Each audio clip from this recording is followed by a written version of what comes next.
Hey everyone, it's Jasmine and welcome back to my channel.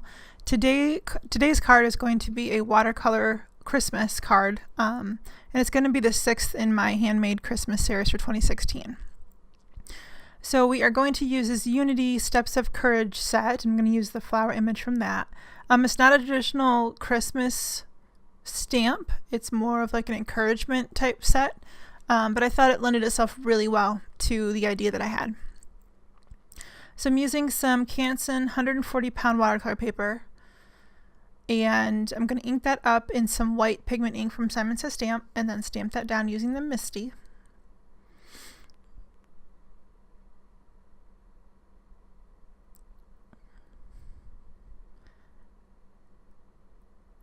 And I gave myself some lines just with a pencil around the die that I want to use to cut this out with, just so I could use it as a guide for where I want to put my stamping. I'm going to heat emboss that using some clear SSS Stamp embossing powder.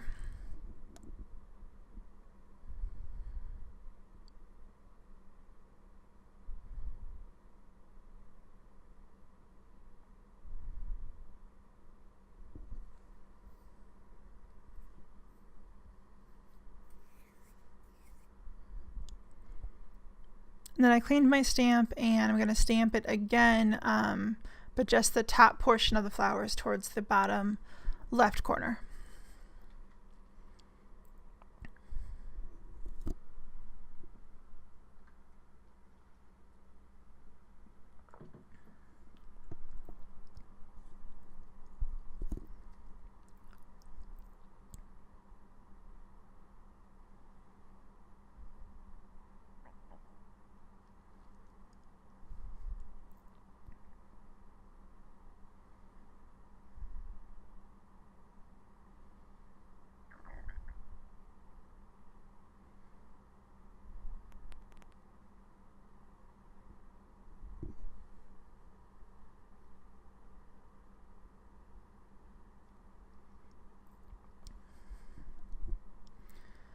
I'm going to heat set that, and then lay this down on a small cutting mat using some yellow frog tape, and that's just a delicate surface tape that you can use to adhere any kind of paper down, and when you take it back up, it's not going to rip your paper or lift the surface of the paper. So it's really nice for paper crafting in general, but especially watercolor paper that has that rougher texture to it. So I'm starting my watercolor. I'm using Daniel Smith watercolors. Now these are professional grade, but don't think that you have to use those too. If all you have is your kid's Crayola, then go ahead and bust those out and have some fun with them. So I'm starting out with a wet on wet technique. So I took a 3/4 inch mop brush, and I used silver brushes. Wet the entire surface of the paper, and then I'm going in with a wash of Aztec Gold. And I use the wet on wet because I want it to look blendy and washy. I don't want a solid color. I want little variations of dark and light through the whole piece. And I didn't need to let that dry. I went right in with my color. And I'm using permanent alizaron crimson for the red flowers. And because the paper is still wet, that's going to help the pigment to blend out.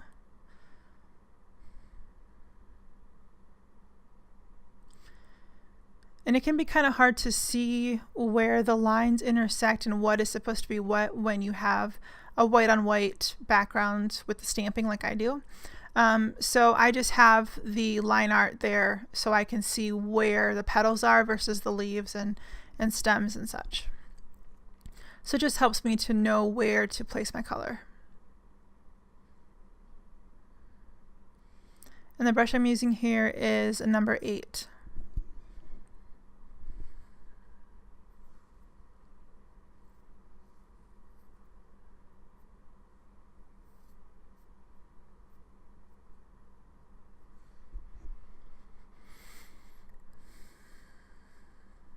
I wanted a really rich and warm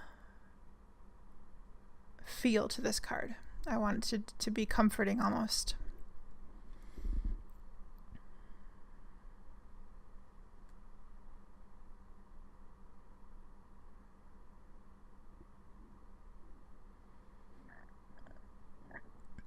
So next I'm going to go ahead and paint the leaves and stems, and I'm using a combination of green Apatite Genuine, Jadeite Genuine, and Amazonite Genuine. And these are just a mix of greens to give me a rich green but not too dark, and I also wanted a little bit of variation within each leaf. There's not, you know, these spaces aren't real big, so you're not going to get a ton of variation, but you do get a little bit. And that's just the nature of watercolor pigments.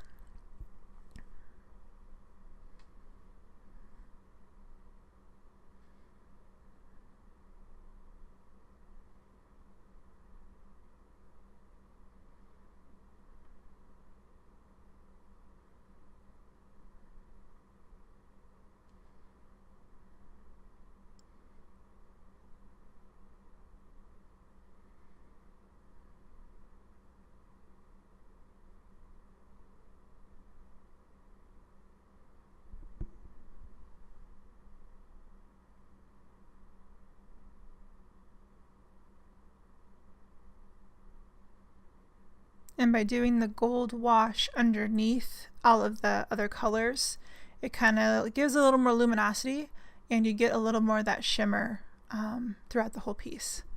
So I think it's really pretty.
Now for the gold flowers, I'm going in with the same Aztec gold, but I've also added a little bit of Quinacrinone Gold to it to warm it up a little bit, add a little bit more yellow tone to it, just so it stands out against the red. And also shows up against the gold that we have in the background.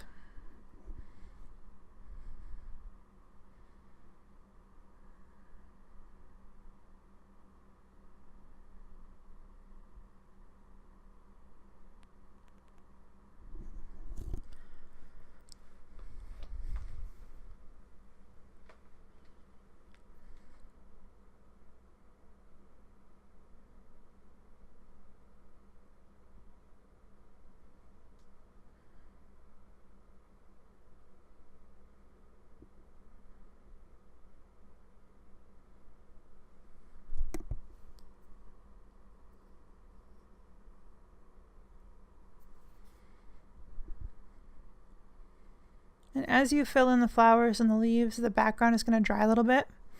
And it's pretty much dry at this point. So what I'm doing is going in and almost outlining the larger shape and adding some Aztec gold around that outline where I wet it.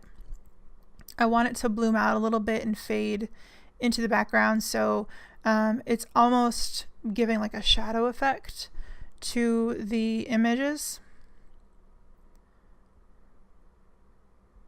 without adding black or gray.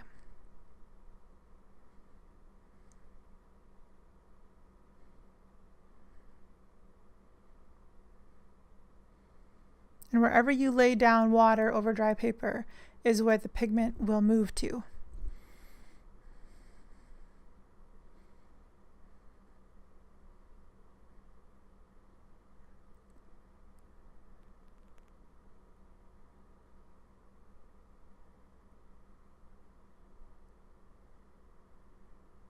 So after I go down and lay down a little bit of water, I'll fill in with pigment and then go back and smooth out any hard edges.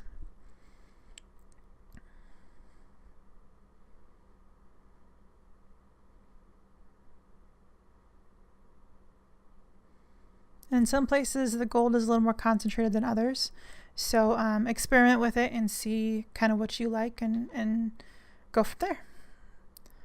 So I love about watercolor, it's very free and moving and you can do pretty much anything with it. So the next thing we're going to do is add the sentiment, and I'm using a sentiment from the Penny Black Rejoice with Joy set. I love this set and I've used it in a fair number of my cards with this series. But just kind of perfect with this image.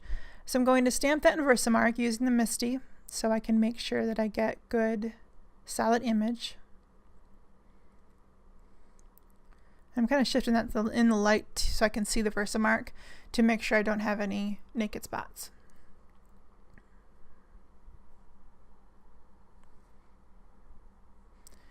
And then I'm going to heat emboss that using Lindys Stamp Gang Candy Cane Red Gold embossing powder.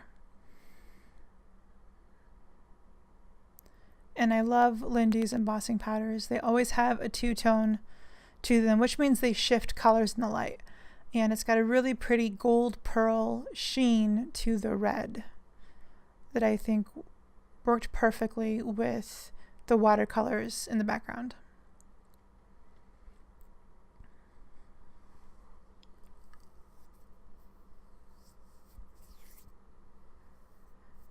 And before you stamp the sentiment, you want to make sure the background is dry, because if there's any spots of moisture, the embossing powder will stick to it and you won't get the sentiment image properly. It'll be blotchy, and you can go in with a brush and try to remove little spots, but if you get big spots, it's kind of difficult to do that. And if it feels dry but it's cool to the touch, it's not quite dry. So let it sit for a few more minutes. So I heat set that, and I also ran that through the panel through my die cutting machine using a stitched rectangle die from Fawn. So this foil panel is cardstock from Die Cuts with a View, and it's the foiled cardstock stack. They come in 6x6. And I also cut that with a larger Lawn Fawn stitched rectangle die. And then this, I wanted to flatten out my watercolor piece and give it a little more sturdy background, so I used a piece of fun foam that I had left over from another project, and it kind of fit perfectly behind there. So I used some score tape on both sides of that to adhere that down and also adhere the watercolor piece. And that flattened it out and gave it a little bit of dimension. And that completes the card for today. So let me know what you think. Thank you for joining me. I hope you have wonderful holidays and a Merry Christmas, and we will catch you next time. Thanks, guys. Bye-bye.